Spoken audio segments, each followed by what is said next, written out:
बिस्मिल्लाहिर्रहमानिर्रहीम अल्हम्दुलिल्लाहि व कफ़ा व सलामुन अला इबादिहिल्लज़ीना इस्तफ़ा अम्मा बाद फ़अऊज़ु बिल्लाहि मिनश शैतानिर रजीम बिस्मिल्लाहिर्रहमानिर्रहीम कुल्लु मन अलैहा फ़ान व यबक़ा वजहु रब्बिका ज़ुल जलाली वल इकराम क़ाल नबी सल्लल्लाहु अलैहि वसल्लम ला तक़ूमु स्साअतु हत्ता युक़ालु फ़िल अर्ज़ि अल्लाह अल्लाह औ कमा क़ाल अलैहिस्सलातु वत्तस्लीम।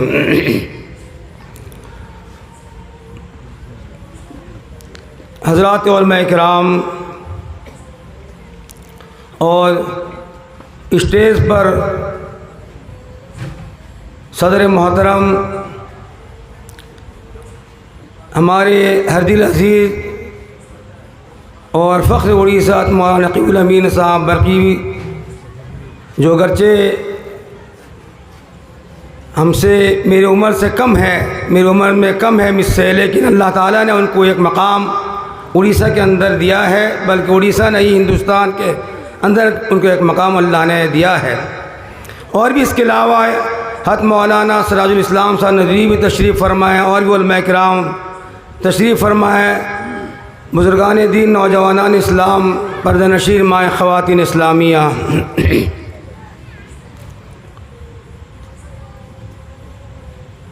आज का जलसा हज़रत मौलाना निज़ामुद्दीन साहब कासमी के नाम से ताज़ियत का जलसा मुनक़िद हो रहा है, जो अब आखिर मंजिल पे कदम रख चुका है। जिस तरह मौलाना अबू सुफियान साहब ने फरमाया कि ये मंसूरपुर में तकर्रुर हो चुके थे, वहाँ से ख्वाब के ज़रिए उनको ये इल्हाम हुआ, ख्वाब के ज़रिए उनको दिखाया गया कि खुशमंडल आप आओ, वहाँ पर दीनी तालीम और मदरसा कायम करो, वहाँ दीन का निज़ाम कायम करो और दीन के तालीम को फैलाओ। ग़ालिबन उनके उस्ताद मौलाना साजिद साहब या मौलाना इस्माइल साहब उनके उस्ताद हैं, नहीं मुझे मालूम नहीं है, शायद हो सकते हैं मौलाना निज़ामुद्दीन साहब के उस्ताद मौलाना इस्माइल साहब भी हो। मैंने वाली साहब से बात सुनी थी, हज़रत मौलाना इस्माइल साहब नव्वरल्लाहु मरक़दहू संबलपुर में ग़ालिबन राजा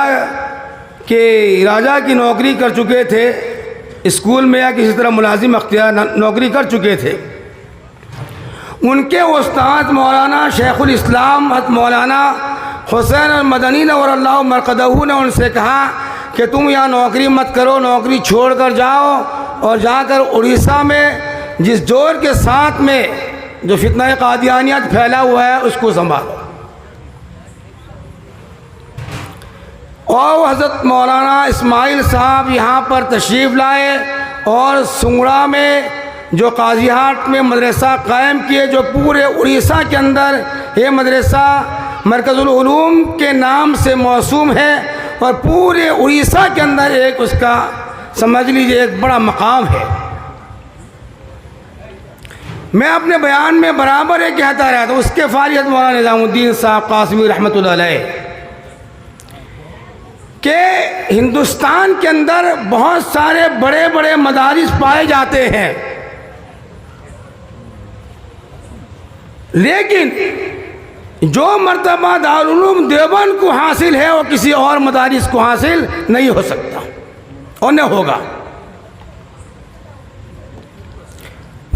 बेआईनी वही चीज़ यहाँ सूबा उड़ीसा के अंदर है, जो मरकज़ुल उलूम को जो हैसियत और मकाम हासिल है किसी और मदरसा को हासिल नहीं हो सकता।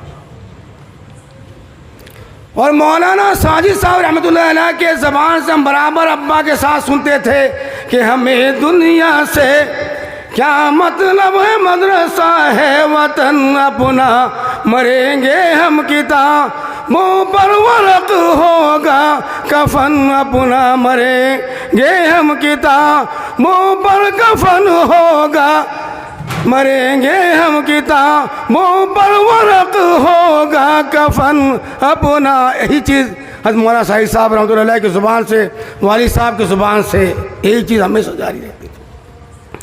हालांकि वो किसी की परवाह नहीं करते थे। मैं समझता हूँ, मैं जानता हूँ, मैं सुना हूँ वालिद साहब के साथ में, शादीन साहब के पास भी मैं बैठा हूँ, वहाँ भी गया हूँ, सब सुनता था, मैं सब जानता था कि हजरत किसी मालदार की परवाह नहीं करते थे और वो ये कहते थे हमें किसी मालदार के पास जाने की ज़रूरत नहीं है। बाहर जाने का ऑफर आया कि यहाँ से बाहर ममालिक में चलिए आओ, हम आपको लेकर जाएंगे, कि मुझे बाहर जाने की ज़रूरत नहीं है। दो उलमा कह रहे थे। यही हमें उड़ीसा का चंदा कर लीजिए। उसके बाद कुछ बातें आप हजरात के सामने रख कर मैं रुखसत होऊंगा। ला इलाहा इल्लल्लाह मुहम्मदुर रसूलुल्लाह, ला इलाहा इल्लल्लाह मुहम्मदुर रसूलुल्लाह।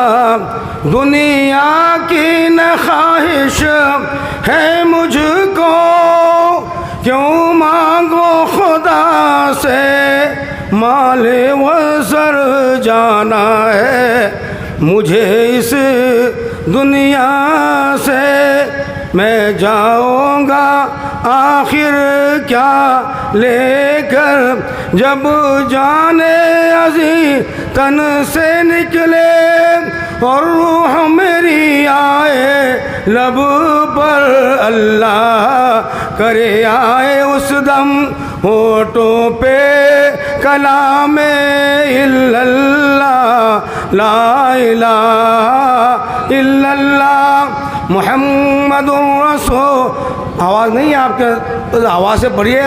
ये कलमा पढ़ा जा रहा है, आवाज़ से पढ़े, इतने ज़ोर से पढ़े कि कुसम्बी भी कम जाए और पूरा सूरा 14 महला कम जाए। और कलमा पढ़े ऐसा कि मालूम होता है खाना खाए नहीं आप, दोपहर रात को नहीं खाते, दोपहर को तो खाना खाए होंगे आप लोग। रोज़े का दिन तो नहीं है, रोज़े में तो और ज़्यादा ताकत होती है। ज़ोर से पढ़े कलमा तैयबा, ज़ोर से करें। बहरहाल दुनिया में जितनी चीज़ें आई हैं कोई बाकी नहीं रहेंगी, सब कुछ जाना है, सिर्फ अल्लाह की ज़ात बाकी रहेगी। इसके अलावा कोई दुनिया में बाकी नहीं, इसमें कोई रहेंगे आप या कुसम्बारी वाले कहो कि हाँ हमने रहेंगे, जो होगा हमने रहेंगे, ज़बरदस्ती रहेंगे, हो सकता है? नहीं हो सकता। लेकिन एक बात है, जाने वाले कुछ ऐसे लोग जाते हैं जो दुनिया को रुला कर जाते हैं, जो दुनिया को रुला कर जाते हैं और उनकी याद बहुत दिनों तक सताती है इंसानों को। उनमें हत मौलाना निज़ामुद्दीन साहब कासमी रहमतुल्लाह मरक़दहू है। आपके कुसम्बी महल्ला से गए, इतना बड़ा प्रोग्राम हुआ है, इतने लोग जनाजे में आए और उनके ताज़ियत के प्रोग्राम में बड़े बड़े उलमा किराम शिरकत फरमाए। ये कोई कम बड़ी बात नहीं है, छोटी बात नहीं है, बहुत।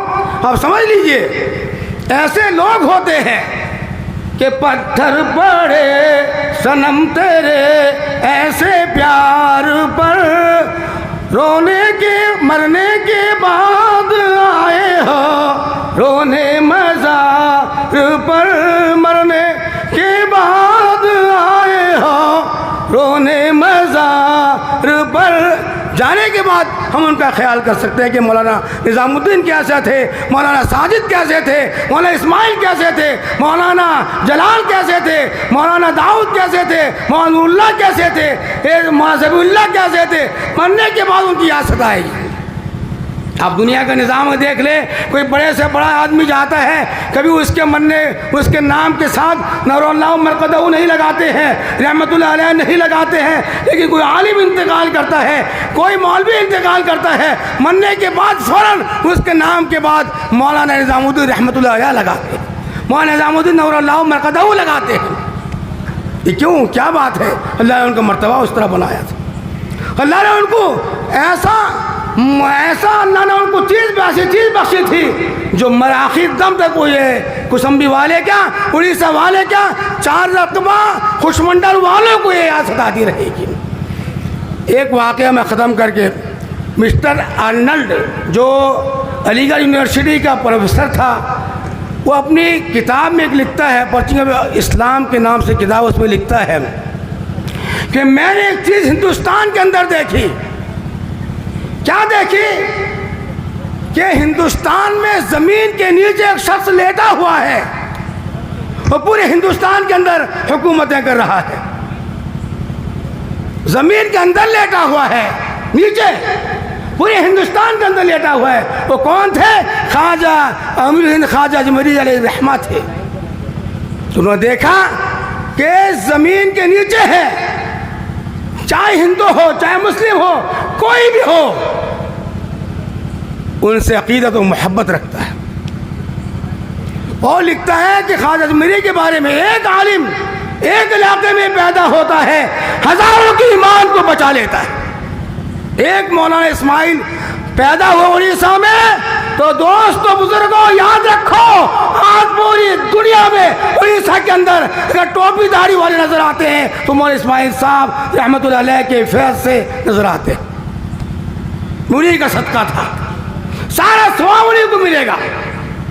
और जहाँ अगर बाली विसी और खुशमुंडल के अतराफ में दाई टोपी नजर आते हैं, दाव वाले नजर आते हैं, तो मौलाना निज़ामुद्दीन साहब के तफैल से नजर आते हैं, सारा उनका सवाब उनको मिलेगा इंशाअल्लाह।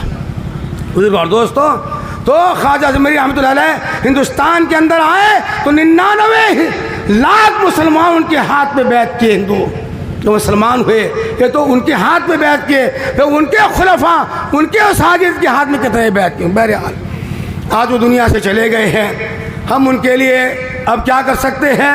रोने के अलावा कुछ नहीं है। चले गए, हम चले गए, हमसे जुदा हो गए, उनके दुआ मग़फ़िरत कर सकते हैं और दुआ फरमाएं कि अल्लाह ताला उनके कब्र को नूर से मनवर फरमाए। आजकल दुआ का फैशन भी नहीं बनाए, आजकल दुआ भी फैशन हो चुका है। शायद आप लोग ख़राब लगे, लेकिन मैं इस बारे में कहता हूँ, आजकल दुआ का मौलाना बिलाल को दुआ के बड़ा रो रो के दुआ करते हैं। क्या बात है भाई, क्या है? दुआ की तौहीन होती है। आज मैं कल मुझे कोई एक साहिबा बोल रही थी कल मुझे कि मौलाना एक कोई औरत है जो अपना कह रही है कि मुझे दुआ जो पढ़ोगे मुझे पास भेजो, मैं उसके वीडियो में दुआ करूँगी। हम उड़ीसा के अंदर की बात है, मैं दुआ करूँगी, तुम लोग आमीन कहोगे मोबाइल से जरिए से, ऑनलाइन के जरिए से। बोलिए उलमा किराम मौजूद है, क्या उसकी आवाज़ भी किसी गैर महरम के कान में नहीं जानी चाहिए। वो दुआ करेगी और ऑनलाइन के जरिए मोबाइल के जरिए लोग सुनेंगे, उसमें औरतें भी होंगे मर्दों भी होंगे। ये क़यामत की निशानी है। और दोस्तों हदीस पाक में अल्लाह का रसूल ने फरमाया कि क़यामत उस वक्त तक नहीं आएगी जब तक दुनिया में अल्लाह का नाम लेने वाला कोई बाकी रहेगा, क़यामत नहीं आएगी। अल्लाह तबारक व तआला उल दीन को उठा लेगा, अल्लाह के नाम लेने वाला उठाए, क़यामत आ जाएगी। अल्लाह तबारक व तआला उनके पसमान लगान। और जिस तरह के अभी आसमान फरमा रहे थे, 5 उनके लड़के हैं, अल्हम्दुलिल्लाह सब आलिम दीन हाफिज़ कुरान है। अल्लाह ताला उनको इस्तिकामत के साथ इस दुनिया में रहने की तौफीक अता फरमाए। नीज़ अल्लाह ताला उनके सब्र जमील अता फरमाए और अल्लाह ताला उनके दर्जात को बुलंद फरमाए और मौलाना निज़ामुद्दीन साहब के कब्र को नूर से मनवर फरमाए। आमीन सुम्मा आमीन। व अल्हम्दुलिल्लाह रब्बिल आलमीन।